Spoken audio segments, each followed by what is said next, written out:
E aí galera, beleza? Como é que vocês estão? Espero que vocês estejam bem. Estou gravando esse vídeo para apresentar para vocês uma melhoria que eu implementei no meu projeto. Que projeto é esse? Anteriormente eu estava desenvolvendo um desafio proposto pela PicPlay e eu já havia terminado esse desafio, tá? Só que eu notei que ainda cabia mais melhorias e eu estava incomodado com isso. Então resolvi implementar. Legal. Já estou aqui no meu repositório remoto referente à minha aplicação e já vou iniciar mostrando aqui para vocês que esse repositório vai ter duas versões. A versão Ultimate, que é a mais recente, ou a que eu implementei agora, e a versão Latest, que é a versão mais antiga. Esse Ultimate e esse Latest vêm das tags das imagens que estão hospedadas lá no Docker Hub. Então eu coloquei as tags diferentes para elas ficarem bem diferenciadas, né? Eu poderia ter colocado tudo como latest, mas vai ficar tudo igual, então eu quis diferenciar. Então, como vocês já puderam ver aqui no spoiler, a versão Ultimate utiliza mensageria, ou seja, utiliza comunicação assíncrona para fazer a comunicação entre os microserviços. Já a versão mais antiga, ela não tem mensageria, mas ela tem comunicação entre microserviços. E para isso ela utiliza a biblioteca FineClient.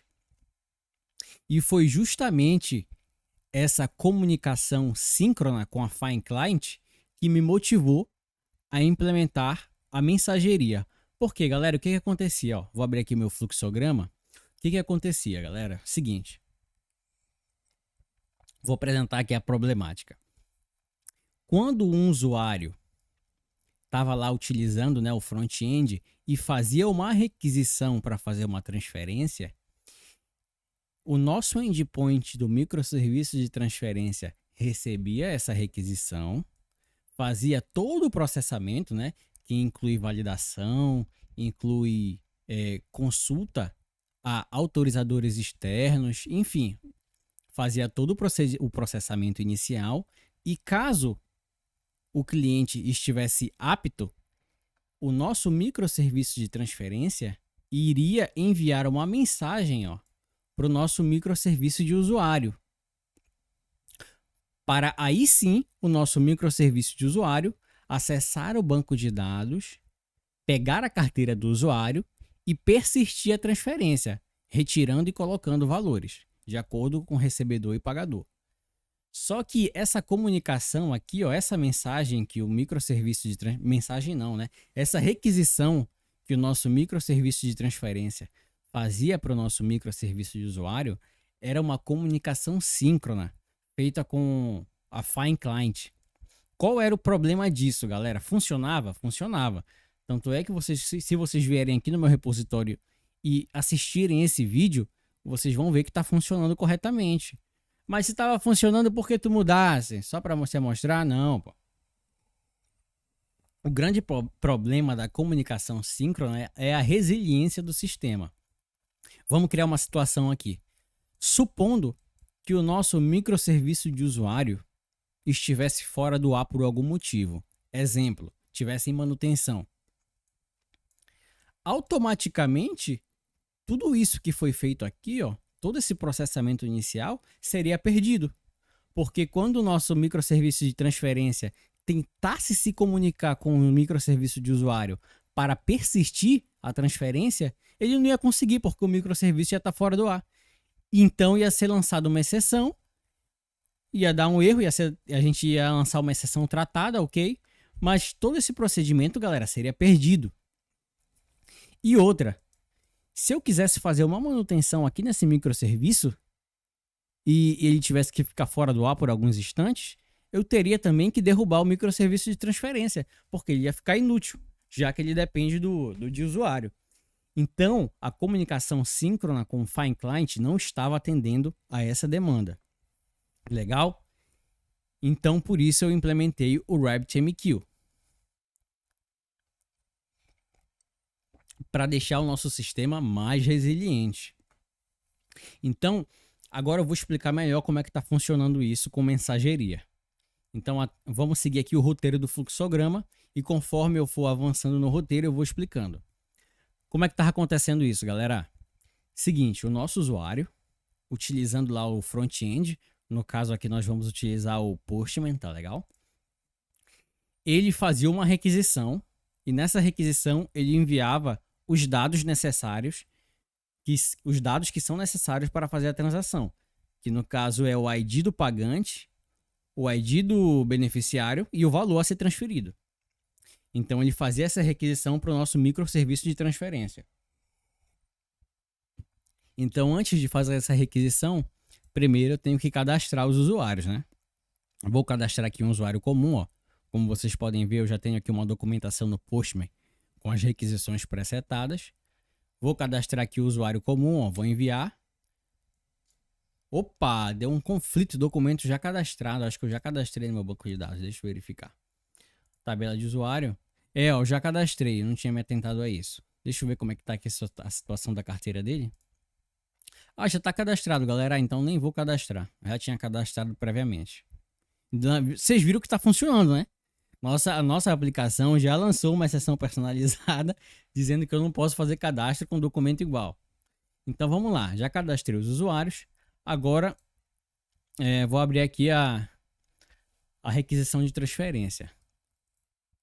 Então o que vai acontecer, galera? Quando eu fizer essa requisição de transferência, eu vou ter um endpoint aqui no microserviço de transferência que vai receber esses dados. Vou mostrar agora o endpoint para vocês. Microserviço de transferência, pacote controller e o endpoint responsável por receber a requisição é esse bem aqui, ó. Então aqui no endpoint a gente já faz uma validação inicial sobre a nulidade dos campos. Então se o campo estiver nulo, já volta daqui. Olha, não pode mandar campo nulo, refaz aí a tua requisição. Então esses dados são recebidos através de um DTO, né, que é responsável por receber esses dados advindos de uma fonte externa. E ao receber esses dados, ele aciona a nossa classe Service, que é quem é responsável por realizar toda a lógica. Mais especificamente falando, o método transfer. Então ele aciona o método transfer, passando como parâmetro os valores que foram advindos desse DTO aqui. Vou abrir o método transfer. Tá aqui o método transfer, ó. Vamos continuar no roteiro. Então a gente recebe os dados da transação, aciona a classe Service e de cara já faz algumas validações. Bora ver lá que validação é essa que ele faz. Então de cara, galera, a gente já faz uma validação inicial referente a uma autorização, essa linha bem aqui, ó. Que validação é essa? Nada mais é que a consulta a um autorizador externo. E como é que a gente fez essa consulta, galera? Simples, eu vou abrir aqui, ó. Essa consulta nada mais é que uma requisição que a gente faz para um mock que foi fornecido pelo criador do desafio. E esse mock pode retornar uma resposta positiva ou negativa. Se o mock retornar uma resposta positiva, a gente continua dando sequência à transferência. Se ele retornar uma resposta negativa, a gente já breca o fluxo da transferência, ou seja, já cancela a transferência e instancia no histórico de transferências uma transferência com status de cancelada. Vamos ver isso, tá? Então, vou tentar fazer uma transação e vamos ver se o mock devolve para a gente uma resposta negativa. Eu já adianto a vocês que bem aqui, ó, vocês não vão ver nenhuma exceção, porque eu não estou lançando exceção, eu optei por fazer dessa forma, tá? Então, a minha exceção personalizada, ela está sendo tratada e ela está sendo persistida no banco de dados, né? Quer dizer, só a mensagem dela, né? Se eu quisesse que ela fosse lançada para frente, né? Dependendo muito do seu objetivo, se você quer recebê-lo ou não, no caso eu optei por não receber, você poderia colocar bem aqui, ó, throw, que ia ser lançado para frente e ia aparecer bem aqui. No nosso caso eu não optei por isso, então a gente não vai receber. A gente vai optar, a gente vai receber somente o status 200 OK, independente da resposta. Então vou enviar, ó. A gente recebeu 200 OK. Vou enviar de novo. 200 OK, 200 OK, 200 OK. Então, galera, primeira coisa, esse 200 OK não quer dizer que você conseguiu fazer a transferência, tá? esse 200 OK quer dizer que a sua requisição foi processada. E o resultado desse processamento pode ser positivo ou negativo, tá? Então esse 200 OK aqui não quer dizer que você conseguiu fazer. Como é que eu faço para saber se eu consegui fazer a requisição? Muito simples, você vem aqui no banco de dados, ó, de transferência e pede para ver tudo, ó. No caso das 4 requisições que eu fiz, ó, tá aqui o horário, para quem quiser comparar aqui. 3 foram autorizadas, ou seja, 3 foram um sucesso. E somente uma foi cancelada, ó. Uma foi pega pela nossa validação de transferência aqui, ó. Legal? Então vocês veem muito legal aqui, ó, no banco de dados, a descrição é, ó, transferência não autorizada, que é a mensagem que vem na exceção do serviço autorizador. Muito legal. Eu também implementei um endpoint que permite que a gente verifique esse histórico, ó.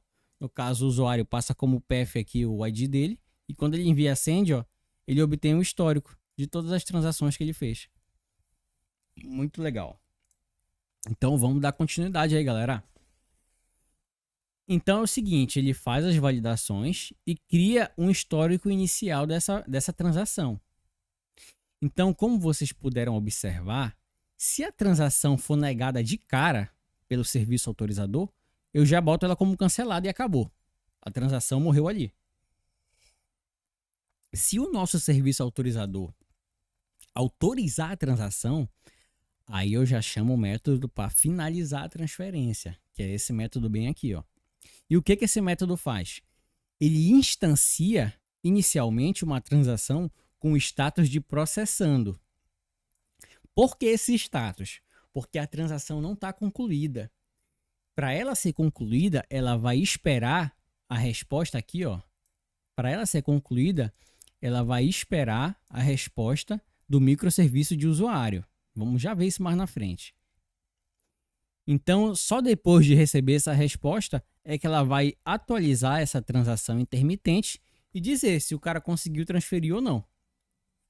Então, legal, galera. Então, a gente instancia essa transação intermitente e envia a mensagem para o RabbitMQ. O que contém nessa mensagem, galera?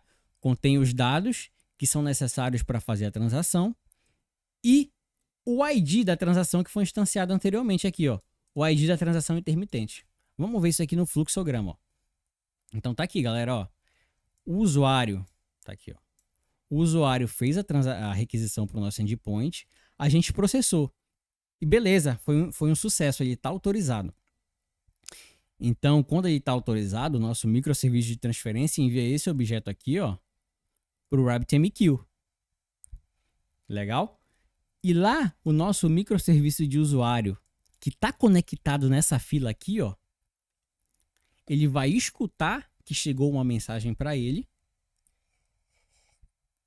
vai pegar os dados dessa mensagem e vai começar a processar.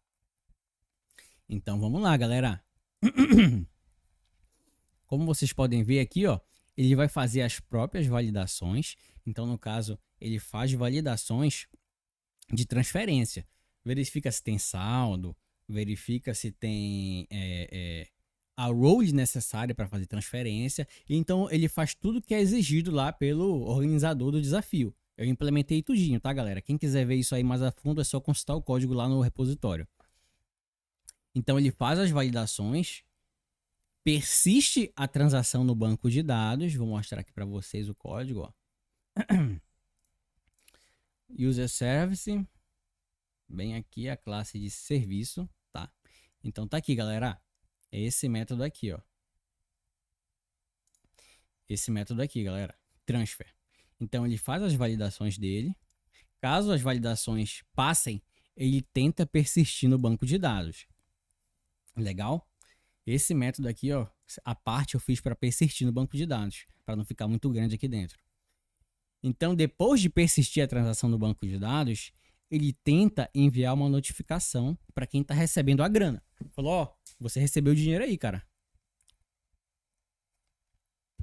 E depois de fazer tudo isso, ele retorna uma resposta contendo um objeto, ó, esse objeto aqui, ó. Ele retorna uma resposta contendo esse objeto.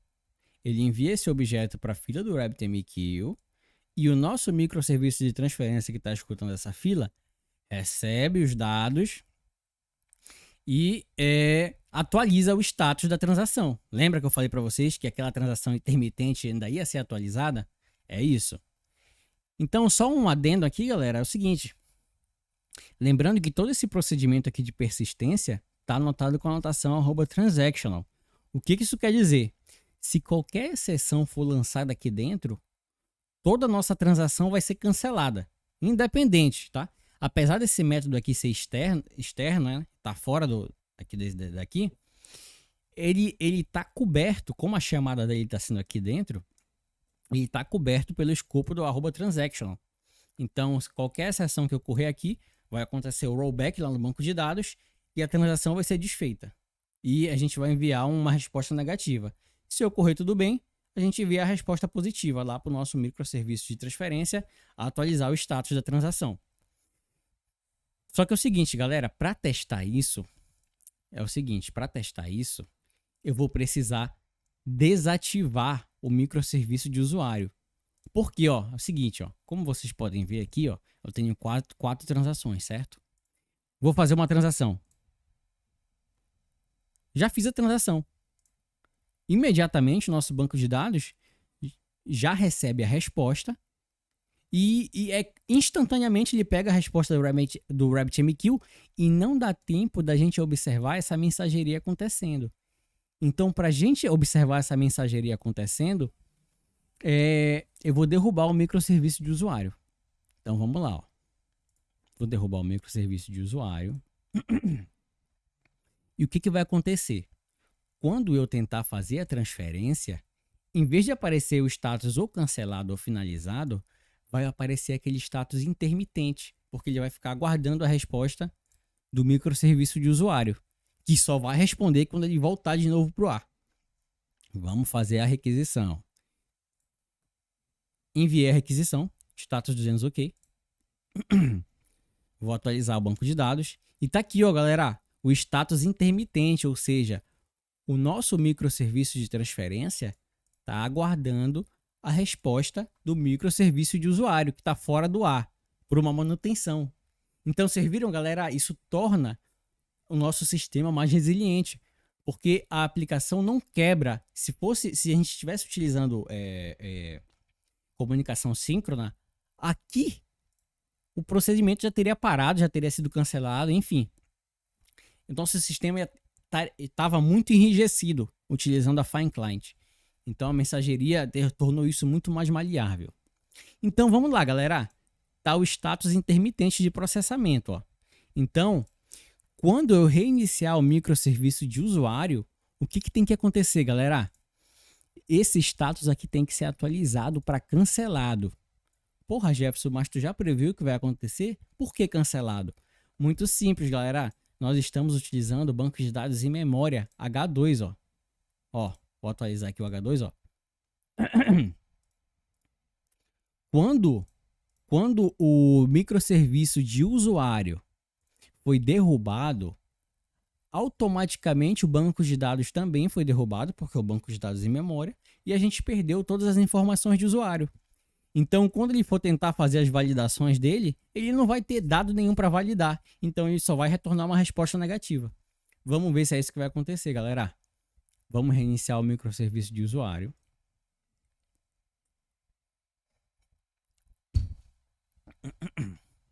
Beleza. Microserviço de usuário reiniciado. Vamos dar uns 5 segundos para ele consumir a mensagem que está lá no RabbitMQ. Beleza, acho que ele já consumiu a mensagem. Vamos voltar aqui no banco de dados que registra as transferências e verificar se isso aqui vai ser atualizado conforme o previsto. Vou dar um run para reatualizar. Percebam, galera, atualizou. O nosso microserviço de transferência consumiu a mensagem e deu prosseguimento àquela transação que estava brecada. Então percebam que o sistema ficou muito mais resiliente utilizando mensageria, tá? Então, galera, era isso que eu tinha para falar para vocês. Quem quiser dar uma olhada melhor no código, é só vir aqui no repositório, tá? Vou deixar o link aqui embaixo.